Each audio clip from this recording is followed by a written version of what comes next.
Hello everyone, Fiber Spider here. Today it's going to be a little bit of a different video. Um, this is the anti-bullying campaign. I was approached by Squish and Lisa. Squish from SayItWithSquishyYarn and Lisa from Ladybird Loves. And I was approached to partake and to give and to make a video about this. And actually, there are a couple of others that have also done videos. There is Ingrid's Inspirations and Gary from Urban Yarn, and they also have done videos on this as well. And I was tagged by Gary, so here I am. Bullying. Yes, well, bullying, the Wikipedia definition of bullying is the use of force, coercion, or threat to abuse aggressively, dominate, or intimidate. Well, that's Wikipedia. And it is a fair definition, but I think that it has so many more far-reaching aspects than that simple definition. And I can attest to that. I wish I couldn't, but I can. And I have had my experience with it. I'm not going to say my fair share because there's nothing fair about bullying. Oh no. It's psychological, it's emotional, and it's physical quite often. And there's nothing fair about it, or right, or proper. And so I'm going to relate some of my experience, both the bad as well as the good. Believe it or not, yes. So let's start from square one, shall we? Well, like many children, there are either the bullies or the bullied, and I was one of the latter. I mean, I knew from the leap, I knew from the get-go I was different. And what do bullies like to do? They like to find things that are different than them and pounce. And I've done a lot of critical thinking about bullying, not just about the definition, but why perhaps bullying is so prevalent with children, especially. It continues on into adulthood, of course. But the start is, I believe, in childhood, because when a person is a child, you're small, you don't have a lot of power, you don't have a lot of say, you don't even get to say, hey, I want this for dinner. No, you don't have a lot of power or influence. However, if you can find another child that is perhaps smaller than you, or weaker than you, or just different than the norm, they become an easy target. And it's a way for them to exert some sort of dominance or power when they don't have any themselves. I'm not justifying it. I'm trying to rationalize it, why that would be the case. But I'm not justifying it. No. And I was very different. Did I care for action figures and sports as a little kid? No. I liked my stuffed animals and my coloring books, and the softer side of Sears. I mean, I didn't care for the rough and tumble so much. So of course I was the sissy. I was an easy target. I was a mark, and I mean that continued on. And so basically, I think it sort of harkens to primitive man or to predatory beasts of the wild, where they will see somebody who, they'll see an animal that's, really young or really old or weak, and they'll single it out and get it away from the rest of the pack and isolate that prey animal and then pounce. and it's predatory, and it's ugly, and it doesn't have to happen because we're not animals. We are mammals, yes, but we are not animals. We are civilized, and we can discuss things, and we can be civilized. So there's no place in our society and civilization for that, of course.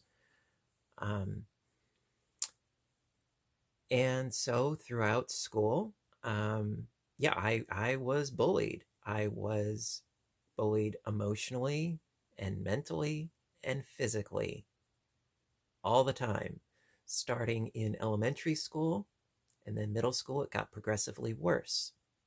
And then in high school, progressively worse. And back when I was in school, things were very different. These days, you hear about zero tolerance policies in schools and safe spaces, and I think that that's great. Do I know whether or not it's actually effective? I don't entirely know, only because I'm not in that environment. You don't really know until you are in that environment. I think it's a step in the right direction, though. Don't get me wrong.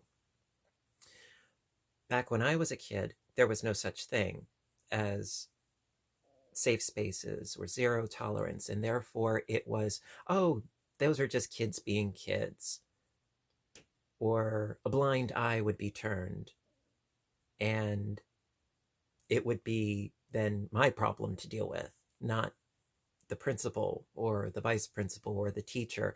They would just be like, oh, just ignore them. That is the worst possible advice I was ever given. Just ignore them. When somebody's hitting you upside the head and getting in your face and surrounding you and pushing you on staircases and pinning you down to the ground, you're supposed to ignore that? Really? And calling you the same demeaning, ridiculing names day after day after day. You're supposed to ignore that? Even upon going to principals and vice principals, because I changed a lot of schools within the same district when I was growing up. And I remember having one actually suggest that I resort to violence instead of him owning up to the fact that there was a problem. I was told that I should fight. That didn't quite strike me as a good stance for somebody in a school administrative capacity to be suggesting that. So I didn't. So I continued to get bullied. And it got progressively worse. And, when you're an adolescent and you're, a teenager, things have a way of escalating. And they did. Yes, they did.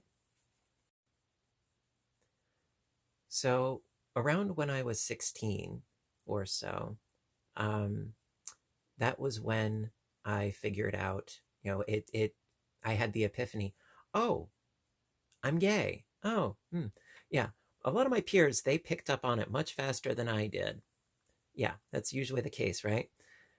And back then, it was still something to be hated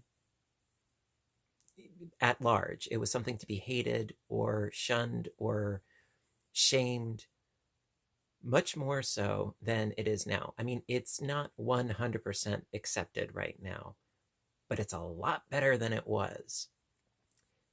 And so the constant derogatory slurs and abuse that I would get about then when I was about 16, it was bad. And it got to the point where I did end up in a hospital. And I don't want to go into explicit detail, but I was hospitalized for about a year. And it was a really rough time in my life. And after that,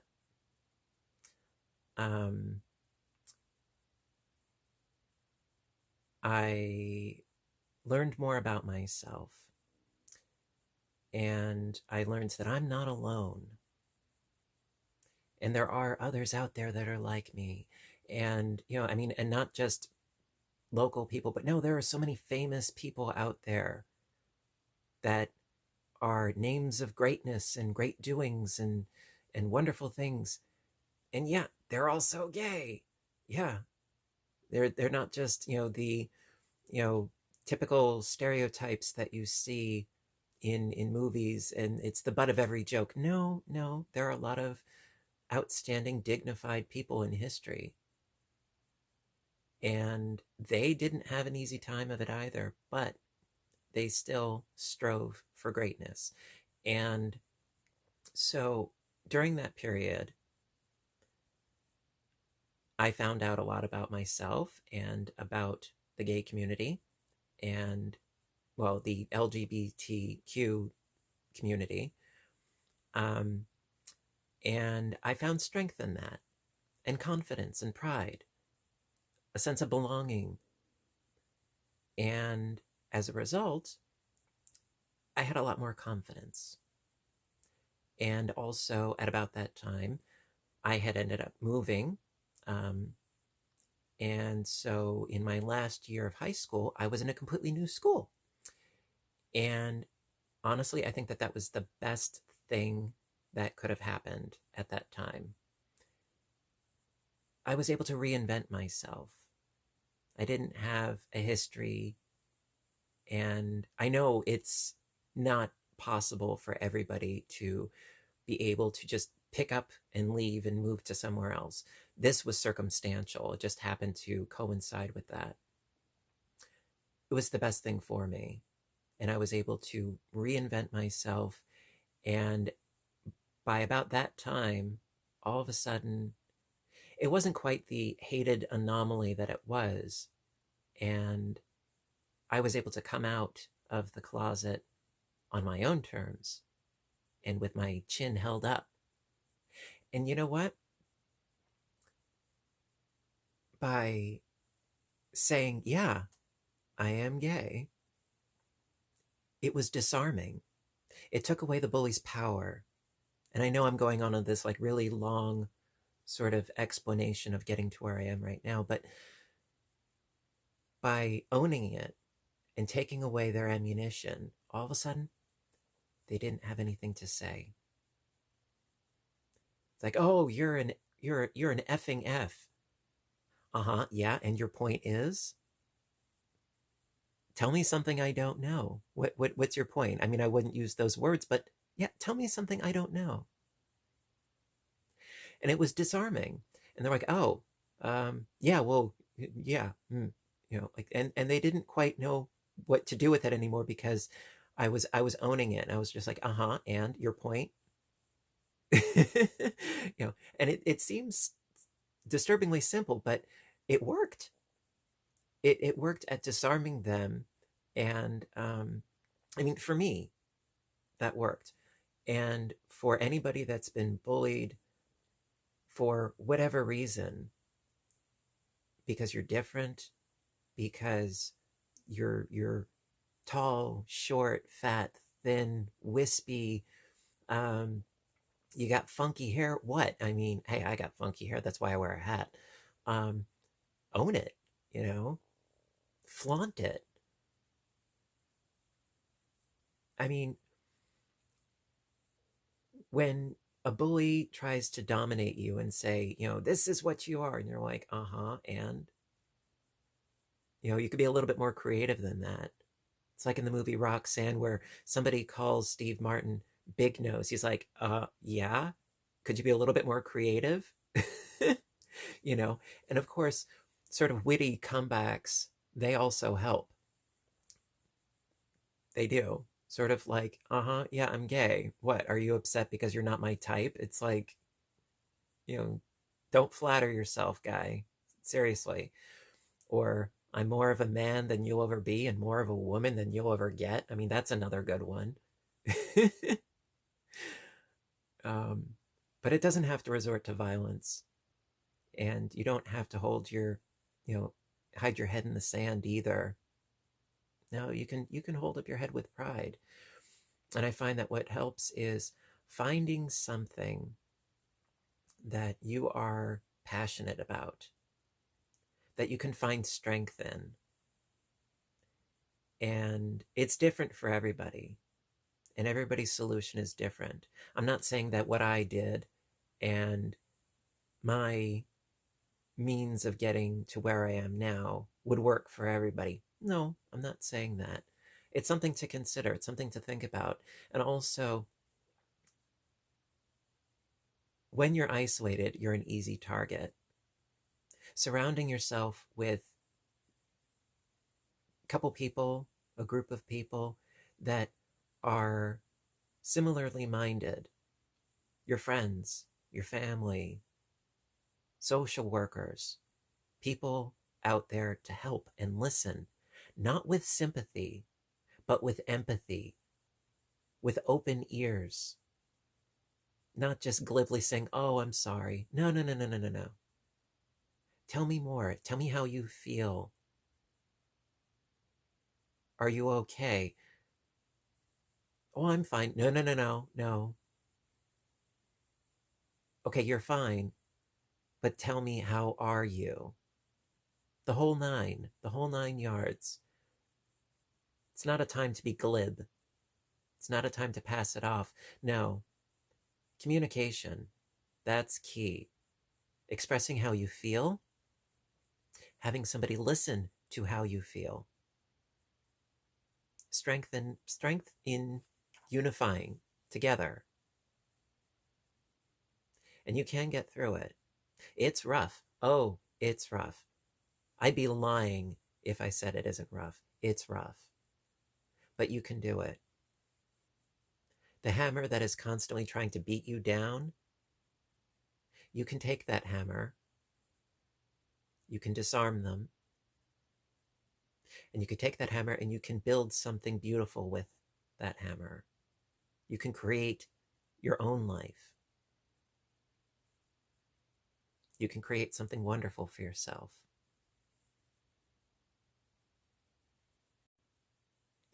Okay, so with all that being said, I want to thank Lisa and Squish for inviting me to participate in the anti-bullying campaign.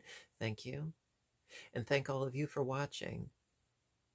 And I hope that with open ears and minds and hearts that you found this perhaps helpful. And I am going to tag Brenda the Newbie Crochter as next in line. And I hope all of you have a good day. And as always, I want you to take care of yourselves and each other and stay safe. Thank you, everybody. Bye for now.